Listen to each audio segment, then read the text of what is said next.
მეც ერთ-ერთი ადამიანი ვარ იმათთაგანი, ვისაც აინტერესებდა ეს კომპლექსი თავის თავში რას მოიცევდა.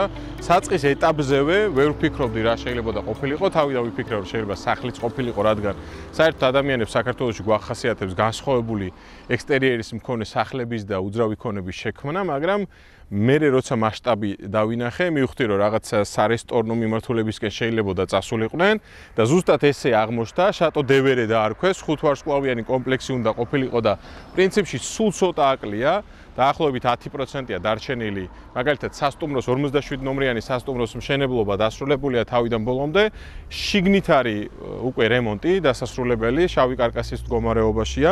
საერთო ჯამში არის 21000 კვადრატი. ვისაც გინდათ რომ ყველაზე გამორჩეული კომპლექსი გქონდეთ სარესტორნო და სასტუმრო მიმართულებით, ასევე ფლობდეთ 4 სხვადასხვა ტიპის რესტორანს, რომლის კვადრატულობა რესტორნების არის 1050 საერთო ჯამში და თითონ 21000 კვადრატზეა გაშენებული, 2 ჰექტარზე მეტია ტერიტორია, ასევე ირგვლივ აქვს სასწაული ტყე, რომელიც გაზაფხულის დღეების შემოსვლასთან ერთად უფრო და უფრო გამწვანდება, თქვენ უნდა გადაიხადოთ 6 მილიონი ნახევარი დოლარი. 6 მილიონი ნახევარი დოლარი ძალიან ესე ჟღერს დიდ ციფრად, თუმცა დამიჯერეთ, რომ ჩვენი შეფასებით შეიძლება ითქვას, რომ საბაზრო ღირებულებაზე დაბალი ფასიც კია. გამომდინარე იქიდან, რომ აქ კვადრატული მეტრის ფასი ირგვლივ მერყეობს დაახლოებით 100-დან 200 დოლარის ფარგლებში, მარტო მიწის კვადრატულობა რო გადაითვალოთ, საკმაოდ დიდ თანხას მიიღებთ. შეფასების ნაწილში რო აღარ შევიდეთ, ჩვენი თვალით რასაც დავინახავთ, იმას გეტყვით. მაგალითად იმას, რომ სასწაულის შრომაა ჩადებული. ესეთი ტიპის არქიტექტურა რო შექმნა, გარდა იმისა, რომ უნდა გქონდეს საკმაოდ დიდი შემოსავალი, რომ ერთდროულად გააკეთო ყველაფერი, იმიტომ რომ როცა ვიცით, რომ კომპლექსს როცა აშენებ, შეიძლება შუაგზაზე გაჩერდე ფინანსების არ მქონის გამო. მეორე უნდა ყავდეს საოცარი არქიტექტორი და ყველაზე რთული რაც არის, მესამე, ჩემი აზრით, ჩემი დაკვირვებით, ეს არის შესრულების ნაწილი. შესრულების ნაწილი არის ყველაზე მნიშვნელოვანი. თქვენ წარმოიდგინეთ, ეს ყველაფერი აი ამ გადმოსახედიდან და დრონის კადრებიდანაც ნახავთ, არის ერთ-ერთი ყველაზე კარგად შესრულებული პროექტი, რაც მე მაგალითად მინახავს საერთოდ საქართველოში. რა თქმა უნდა, არის ძალიან ბევრი კომპლექსი, რომელიც გამოირჩევა ამ ყველაფრით, მაგრამ თბილისიდან 15 წუთის სავალზე, ჩემი აზრით, ეს არის ერთ-ერთი ყველაზე საინტერესო გადაწყვეტილება, რაც შეიძლება და ადამიანებს მიიღოთ. ძალიან ბევრი რაღაცის დაგეგმა შეგიძლიათ. წეგან გითხარით, რომ 4 ტიპის რესტორანია, ეს არის ქართული, ევროპული, ირლანდიური ფაბი, რომელიც 70 ადამიანს ემსახურება და ძალიან მაგარი ინტერიერი აქვს და ამას დამატებით სტეიქჰაუსი, რომელიც ასევე ემსახურება იმ ადამიანებს, რომლებისთვისაც გამორჩეული გემო ყველაფერს ნიშნავს და ზუსტად ამ ადამიანებისთვის სპეციალურად მოხდა შეთანხმება, დოჰადან ჩამოვაქვთ ყატარიდან სპეციალურად გამოყვანილი ჯიშის ხორცი, რომელსაც აქ ამზადებენ და უკვე თავიანთ მომხმარებელებს თავაზობენ. საერთო ჯამში ეს ყველაფერი საკმაოდ კარგ შემოსავალს ტოვებს, მაგრამ ჩემი აზრით, ყველაზე დიდი და ყველაზე 100%-იანად შესრულებული პოტენციალი ჩემი აზრით აქვს სასტუმროს თავის აუზთან ერთად, რომელიც 2 ტიპის არის, გარე და დახურული. კონფიგურაციაც ძალიან მარტივია. 2 ფლიგელი რო ავიღოთ და შევაერთოთ, რომელსაც იდეაში გადამას ვერ მიხვდები. ეს არის სასტუმროს მხარე, აქეთ არის სასტუმროს ნომრები, ასევე ძალიან ლამაზი ხედი აქვს აქეთ ამ მხარეს, ნომრებიდან იყურება, ლიფტის სტანდარტულად ემსახურება, სტანდარტული ტიპის ნომრები, დამატებული ლუქს ტიპის ნომრები და ასე შემდეგ. და აქეთ ამ მხარეს არის უკვე ეს 4 რესტორანი განაწილებული. პლუს ამას, აი ეს საოცარი კოშკი თავის თავში იტევს 2 განსხვავებულ სივრცეს, რომელიც ფიქრის სტადიაშია, როგორ შეიძლება ვთქვათ, ან ახალმა მესაკუთრემ, ან ამ მესაკუთრეებმა გააკეთონ. ჩანაფიქრი არის, რომ სიგარების ოთახი იყოს და იქიდანაც ძალიან მაგარი ხედია და საინტერესო სივრცე და განწყობა გეუფლება, როცა ადიხართ, ცოტა კიბის ნაწილი არის რაღაცნაირად მოსაგვარებელი.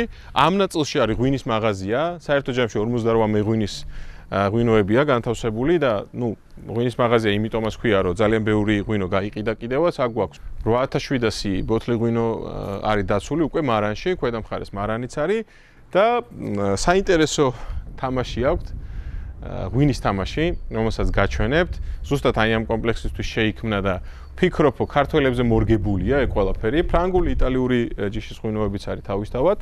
აქეთ მხარეს გვაქვს ორი ცენტრალური შესასვლელი, რომელიც ცენტრალური შესასვლელი შეგვიძლია გავიაროთ აი ამ ლამაზი პატარა გამწვანებული ბაღით, რომელ ბაღსაც რა თქმა უნდა ძალიან დიდი მოვლა-პატრონობა ჭირდება და საერთო ჯამში ვფიქრობ, რომ აი ამ კომპლექსის ერთ-ერთი ყველაზე დიდი ფიშკა ეგრეთ წოდებული მუღამი არის გამწვანება, რომელიც ასევე უკანა მხარეს გვხვდება და ასევე ეს ნაწილის თავის ქანდაკებებთან ერთად ქმნის საკმაოდ კარგ განწყობას. იტალიური ტიპის მიმართულებაა, საერთოდ ქანდაკებები და არქიტექტურაში ქანდაკებების შემოყვანა, ვიცით, რომ იტალიელების საწყის ეტაპზე ჩვევა იყო, მანამდე უпростоრად იტალიელები იყვნენ ყველაზე კარგი შემოქმედები იყვნენ ამ ყველაფრის. აი ზუსტად ეს ყველაფერი აქ გამოიყენეს ამ ადამიანებმა, ასევე შექმნეს ესეთი ძალიან ლამაზი ჩანჩქერი, რომელიც ჩანჩქერიც ეხა სამწუხაროდ ვერ ჩავრთეთ, მაგრამ პირობას გაძლევთ, რომ ვინც ახალი მესაკუთრე შეიძენთ ამ ყველაფერს, ფუნქციონირებადი იქნება და საკუთარი პატარა ესეთი აუზი გექნებათ, რომელიც ასევე ძალიან ლამაზია, უხდება ამ ყველაფერს. მაქეთ მხარეს გვაქვს კიდევ ერთი დამატებით საინტერესო ზონა, რომელ ზონასაც ხშირად ვერ შეხვდებით ვერსად,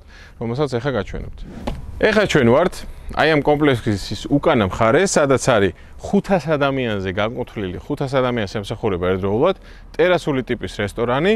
აქვე გვაქვს ბარი, თეატრისთვის ან კონცერტისთვის განკუთვნილი ეგრეთ წოდებული სივრცე, რომლის დახურვაც შეგიძლიათ გადაიხადოთ ქორწილები, შეგიძლიათ გადაიხადოთ კორპორატიული საღამოები, ძალიან ხშირად არის ხოლმე კარგამინში, ძალიან მოთხოვნადია რომ ვესაუბრებოდით მენეჯმენტს, რომ ძალიან ბევრი ადამიანი ეტევა, ტერასულია და ყველა სივრციდან წვდომა აქვს აი ამ ზონას.